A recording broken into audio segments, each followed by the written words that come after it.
Welcome, Sagittarius. This is Regina from Pacific Tarot getting ready to do your August meditation. I'm focusing on the Venus retrograde. Venus, in general, describes the way we invest in ourselves, our values, our beliefs about who we are, our bodies, how we look, our confidence, our esteem, and the way we invest in ourselves. It is also the ruler of Taurus, where the planet Uranus, the only outer planet that is not retrograding at this time, is describing and pointing us in the direction of how to self-heal in a way that is gentle, in a way that is joyful and easy, so that we can make the major changes that we know we need to make within and without to improve our lives and our experiences on the planet. So let's get started with your overall energy, Sagittarius. We have the Six of Wands. You are receiving credit for some work that you've done. You are being rewarded. You have worked tirelessly among a collective, on a team, as part of collaborators in some endeavor. This can be work, this can be home. It describes your situation, your experience in a way that only you know. But what's important about the Six of Wands is that you're receiving acknowledgement for your individual effort. This effort has been made as a part of a team and has elevated the team in some way that increases the regard of your peers towards you. You work hard. You deserve this. Your effort has been exceptional, over and above the call of duty. However, you were not expecting the kind of recognition and the kind of elevation it has brought to the group. And it is the regard of your peers that is most meaningful to you, because my sense, Sagittarius, is this is not a kind of acknowledgement or credit you're used to receiving.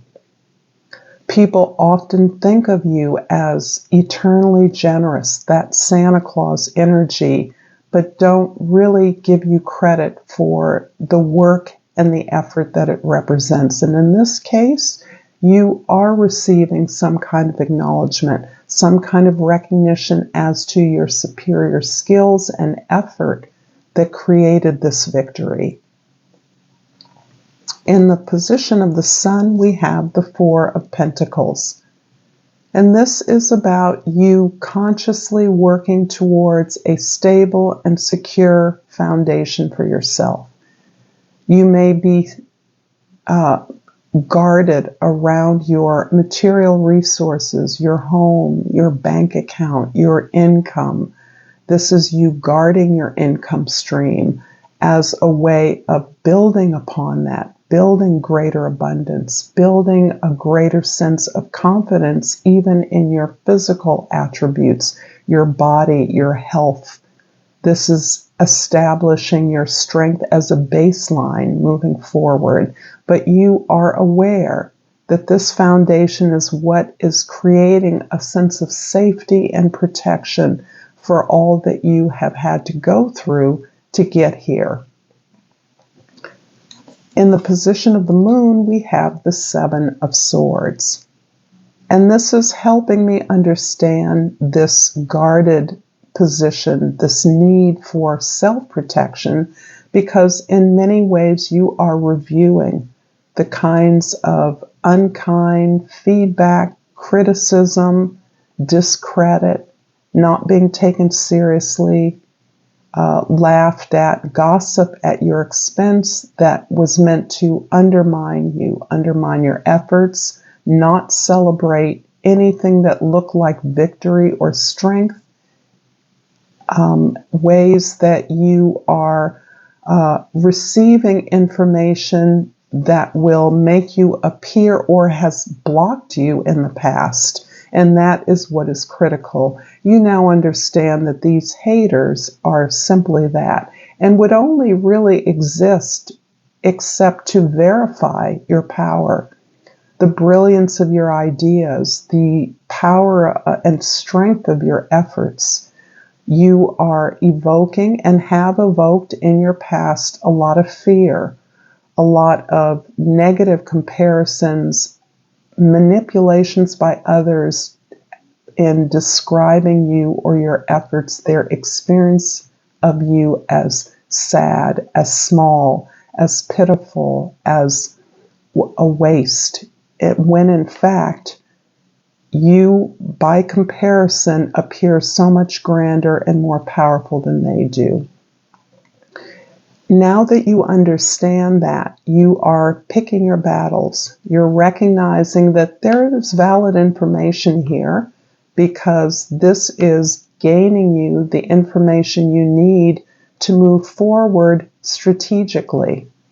You know you're on your path. You know you have a good idea. You know you're on to something. But this card speaks to a past conditioning where you were never taken seriously. You were never given credit for anything you did. In fact, when you did things well, people laughed at it or criticized it, and you were not rewarded for that. And in many ways, because you're a Sag, whether you're a Sag rising or sun, moon, whatever the placement, you would have been stopped. You were stopped repeatedly in the past by this kind of reception from others, this kind of review from others, particularly as it can likely have come from familiar people, close relationships, intimates, people that you thought would celebrate your happiness, your success, your positive motion forward. So as a result of this, you are now guarded. You're now aware that this was about the falsehood of you. This was the manipulation of your efforts so that others could block your efforts and also so that they could feel better about who they were. Or they feared losing you. If you moved on to greater success, they would no longer have you and your unrivaled generosity towards them. So this guardedness is in large part a result of understanding that much of what you thought was support was actually behind the scenes backstabbing, undermining you, sabotaging your success at every turn, and then smiling in your face. So this is important because now being guarded, understanding what really works for you, what your real resources, allies, and support is important. And you're determined to create a foundation that is real, that is practical, and that leads to the building of your abundance and wealth and security. In the present, we have the Two of Cups. Wow.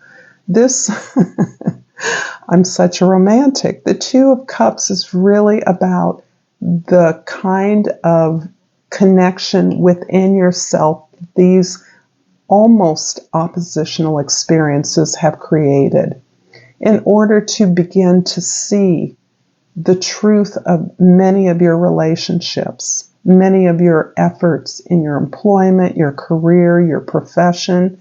You've had to really go deep and understand who you are, really unearth the truth of your experiences and make a profound connection to your higher self, a higher self that has been repeatedly denied by those intimates that you believed were the ones not only benefiting from this compassion and creativity that you pour out into the world, this inspiration, this cheerleading energy that you're capable of giving to others. You have now been able to supply that for yourself. You're learning to love yourself, to invest in yourself, and to respect yourself, something that has been difficult for you to come by as a result of this kind of conditioning. And this is for many of you, a result of a family that you were born into. This is not something you chose, these relationships. You felt bound to these people who you believed supported you and loved you as you believed you did for them. So you are now turning that illusion of support to yourself, and you are learning again, establishing who you really are, what your real skills and gifts are, and your ability to consciously agree to pursue the things that are in alignment with who you are, not who other people have told you, not their expectations, not their needs. And this becomes a reflection of the relationships that you are now cultivating. These relationships are most likely falling away quite naturally, and this is based on your ability to be truthful in the present moment, at every moment, to be truthful about your own feelings, your own experience, and that is naturally pulling the veil off, the mask off, these relationships that preferred to interact with a you they wanted you to be, less than successful, needy, not so smart, not so pretty, whatever it is that led you to buy into the story of yourself, which in fact you had in many ways believed, and it could have been a result of guilt. Maybe you were the one that got away from an unhappy family situation, escaped a bad situation, and feel guilty for that, or for the ones that were left behind, and they've made you pay. Now you are understanding that you are divine, you are gifted, you are special, you are unique. Your own views of what you want and deserve are because you are worthy of more. You are worthy of love, attention, reward, and agreement. In the past, the Queen of Pentacles. This is really the way that you have built this beautiful foundation for yourself, is because you have come to enjoy the process of doing what's right for you. You have learned to honor your resources, that you have what you need to get what you want. At the most fundamental level, the Queen of Pentacles is the daughter of the Empress. You found your power. You're finding your power. You're realizing that all your dreams or wishes or goals are obtainable with what you have in the present moment. You know how to obtain what you don't have, and you certainly know how to put it together to create that sense of abundance, the ideas, the recognition of opportunities to generate that abundance for yourself and to participate that in a way that mimics nature. There is no waste. All of these sad relations, hurtful experiences, you've learned from them, so they're not wasted. And that is a temptation to feel like so much time was spent in authentic relationships. Now you are in a place where you have built up this core of resilience, resourcefulness. You know how to use it, and your generosity allows you to help others build their resourcefulness in the same way, or contribute to a larger collective sense of resilience and abundance. In the future, the Eight of Swords. The past is really hard. It's hard for you to turn these unhappy experiences off. It's hard for you to release these experiences because for some of you, this has been a lifetime of entering into relationships that didn't support you. This is you always trusting that those you love will love you back. Those that you have assisted are going to assist you back. And you're now recognizing, and it's painful, just how untrue that has been. This causes sleepless nights, a lot of anxiety, and a sense of overwhelm with all of the past experiences that you gave yourself somewhat wholeheartedly to. At some level, there was always a way in which you felt uncomfortable, awkward, different, excluded, because the truth of these relationships was always there for you to see. But you didn't see it. You continued to participate. As I said, it could have been in some ways by guilt. You may have been the family member who got away from a bad childhood. You may have been the one who left the miserable job, got away, and you have been tortured by those unhappy stories. Those thoughts keep coming up for you, and this can probably most effectively be countered by the way that you have established a meditation practice, a prayer practice, a journaling practice, some way in which you allow yourself to unload all of these sad stories, and by doing so, actually identify the trends, the lessons, the gains, the gifts that you found in these experiences. But this has taken you out of the present, and you are urged to stay in communication in your relationships, all of your relationships. Be truthful about the things and the ways that you don't want to participate anymore. It doesn't decrease your love for people just because you've been abused or exploited. I can tell you from experience that doesn't take away the love that you know is there, the connection that may exist despite unhappy experiences. But you must be truthful with yourself and with others in order to release yourself from this rumination that keeps you awake, that keeps you from your peace.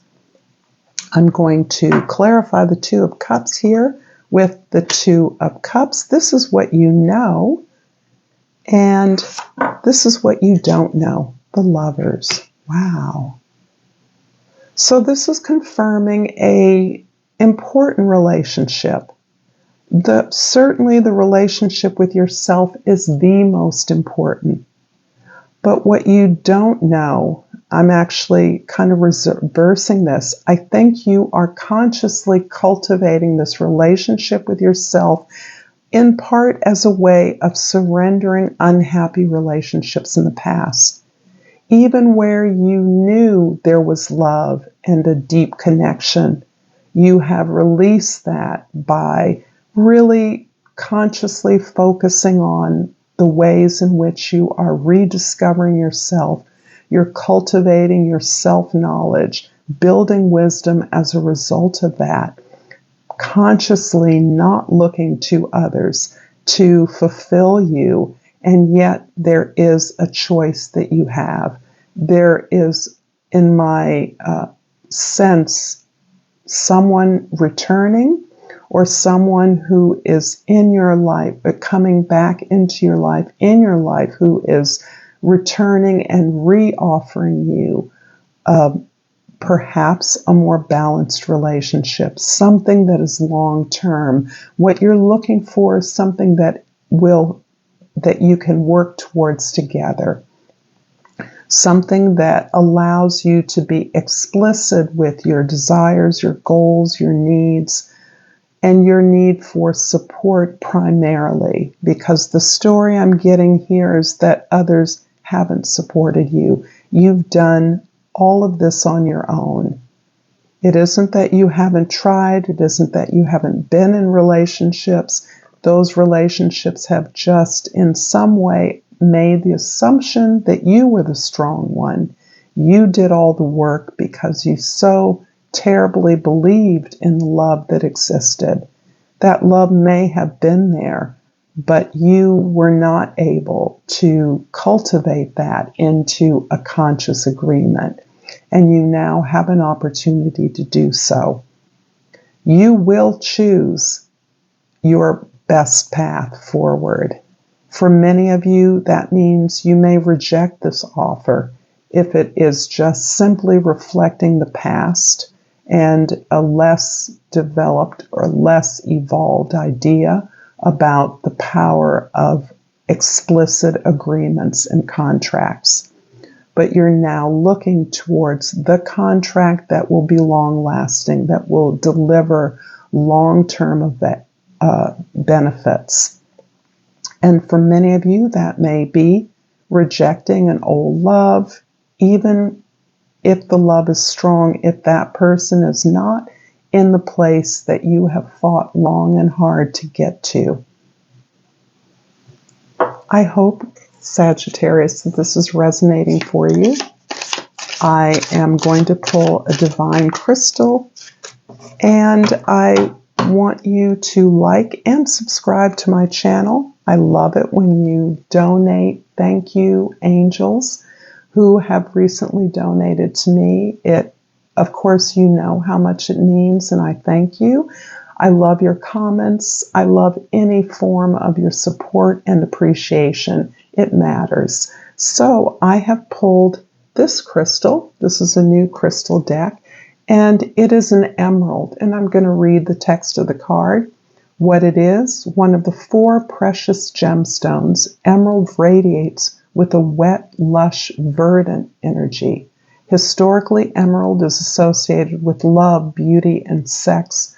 So if you're into any of that, you might want to associate yourself with this saturated green gem. Who needs it? Aestheticians, bohemians, Epicureans, transcendentalists. Where to put it? On a chain over your heart, or on a ring at the base of your left thumb, perched atop the Venus mount. When to use it? When you're temporarily lost the courage to love and be loved. When you're in need of a total refresh, open your heart to limitless possibility with emerald. And the mantra is, point your heart toward grace. I thank you so much, Sagittarius, for this beautiful reading. Until next time, namaste.